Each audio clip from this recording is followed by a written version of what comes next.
Today, we shall listen to a story that has no geographical or historical origin.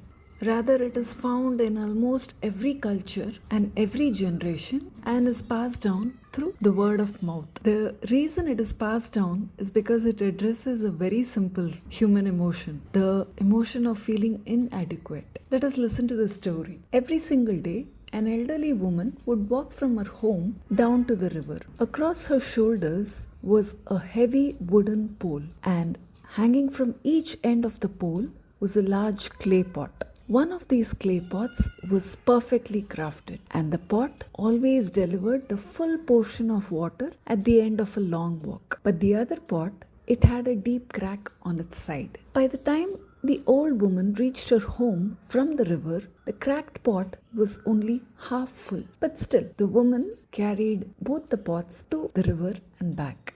And this went on for 2 full years. The perfect pot was very proud of its accomplishment. It did exactly what it was meant to do. But the poor cracked pot was ashamed of its own imperfections. It felt like a failure because it could do only half of what it was meant to achieve. One day, by the edge of the river, the broken pot finally spoke to the woman. "I am so ashamed. I want to apologize to you. Because of my flaw, the water leaks out on the way back to your house. You do all this hard work, but you do not get the full value of your efforts." The old woman smiled gently. "Do you notice there are wild, beautiful flowers on your side of the path, but not on the other pot's side?" The old woman continued. "I've always known about your flaw, so I planted flower seeds on your side of the path.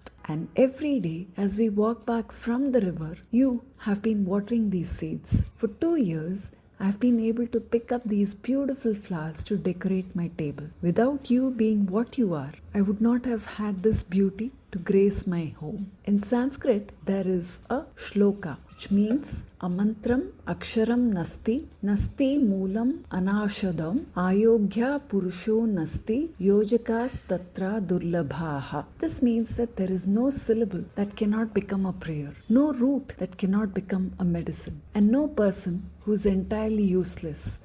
What is rare is the wise one who knows how to use them. We are all broken in our own ways, but just as the proverb says, nothing is without purpose. It is the cracks and the flaws that we have that make our lives uniquely ours and beautiful. So, I do not think we have to be afraid of our imperfections. It might just be watering a garden that we do not know about. I hope you enjoyed the story.